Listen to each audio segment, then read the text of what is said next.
Students, how are you? Students, today we'll finish this chapter. It's chapter number 2. In our previous lecture, we have read half of the chapter. They also work with their male family members in the fields. वो अपने मर्दों के साथ खेतों में भी काम करती हैं.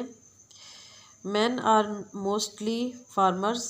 मर्द ज़्यादातर किसान होते हैं. Who do the work of sowing, growing and harvesting crops. जो फसलों को बोने, उगाने और काटने का काम करते हैं. It is all together a hard and टायरसम work. ये मुकम्मल तौर पर एक मुश्किल और थका देने वाला काम है. A village has a rural health centre. गांव में एक देही सेहत मरकज़ सेहत होता है. Where patients are checked and given medicines. जहाँ मरीज़ों का मुआयना किया जाता है और उन्हें दवाएँ दी जाती हैं. Village normally has small shops situated here and there. आम तौर पर गाँव में इधर उधर छोटी दुकानें वाक़ होती हैं. For shopping in bulk. बड़ी मिकदार में ख़रीदारी के लिए. The villagers have to go to the nearby town. देहातियों को करीबी कस्बे में जाना पड़ता है. The village panchayat works for the welfare of the villagers. देहात की पंचायत देहातियों की फलाह का ख्याल रखती है. वेलफेयर का मतलब होता है फलाह. And looks after the needs of the people. और लोगों की ज़रूरियात का ख्याल रखती है. It helps the villagers by settling their disputes. ये देहातियों के झगड़े निपटाने में उनकी मदद करती है. It also helps in improving there working and living conditions. ये उनके काम करने और रहने सहने के हालात को बेहतर बनाने में भी मदद करती है. ऑन द होल मजमूई तौर पर the villagers are simple people. देहाती सादा लोग होते हैं. They live like a family. वही ख़ानदान की तरह रहते हैं. They share each others joys and sorrows. वो एक दूसरे के दुख सुख बांटते हैं. आवर विलेजर्स हैव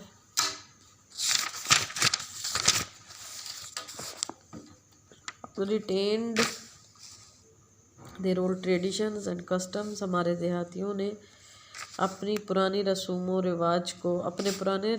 रिवाज को बरकरार रखा हुआ है. रिटेन का मतलब बरकरार रखना. Anjum's father enjoyed his stay with his parents. Anjum अपने वालदैन के साथ क़याम से लुत्फ़अंदोज़ हुए. He came back to his home fully refreshed. वो मुकम्मल तौर पर ताज़ा दम होकर घर लौटे.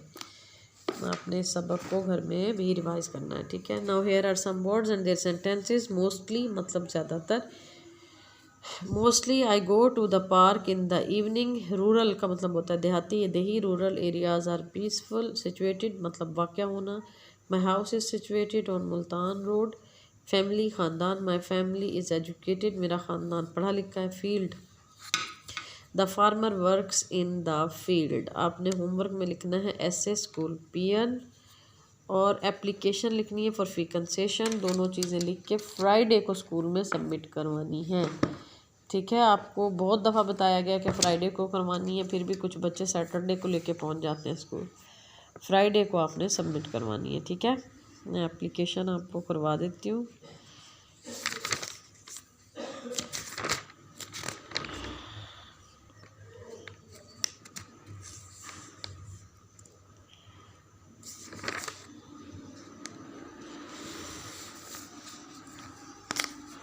ये एप्लीकेशन है फ़ी कंसेशन की. फ़ीस में रियायत की या कमी की. प्रिंसिपल आगे आपने लिखना है स्कूल ABC स्कूल और फिर उसके बाद शुजाबाद और फिर सर. जो आपका पैटर्न है वो आपको बहुत दफ़ा बताया जा चुका है. फॉलो आपने वही करना है.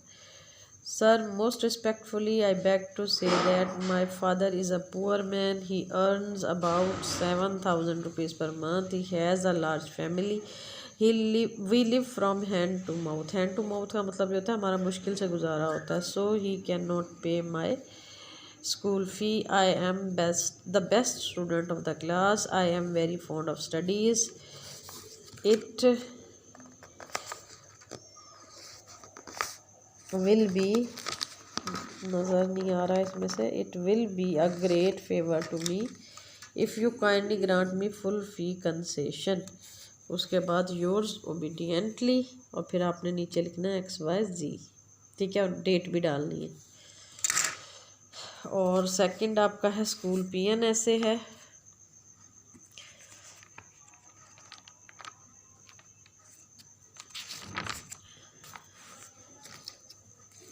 the school peon. Baba Umar is our school peon. He is about 40. He is smart and active. He takes keen interest in his job. He sits outside the headmaster's office. He cleans the office daily. He opens the classrooms. He rings the bell according to the timetable. He closes the classrooms after school time. He takes headmaster's orders from class to class. He is always busy in his work.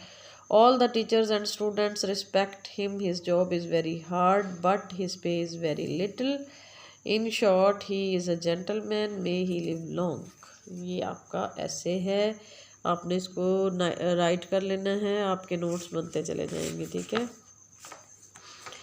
अब ये perfect, आजकल हम passives revise कर रहे हैं, तो continuous tense तक कर चुके हैं और ये पैसिव हैं परफेक्ट टेंस के, ठीक है।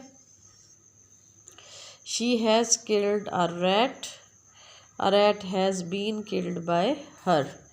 आपको पता है कि परफेक्ट टेंस जो है उसकी उर्दू में टेंस की पहचान क्या होती है, प्रेजेंट परफेक्ट टेंस की, चुके हैं और चुकी है वगैरह, और इसके लिए हेल्पिंग वर्ब यूज़ होता है हैज़ और हैव और फॉर्म ऑफ वर्ब थर्ड। लेकिन जब इसको पैसिव में चेंज करते हैं तो हैज़ और हैव के साथ बीन का भी इजाफा हो जाता है। She has killed a rat has been killed by her. She has not killed a rat has not been killed by her. Has she killed a rat, has a rat been killed by her.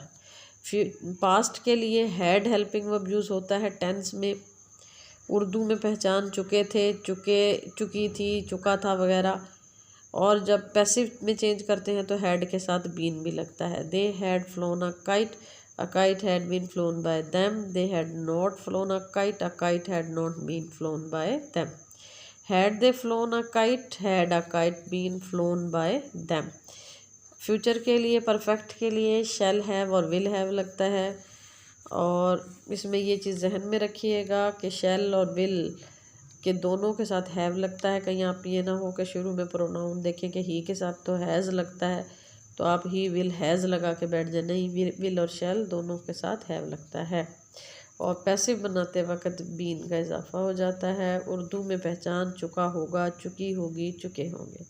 I shall have taken tea, tea will have been taken by me.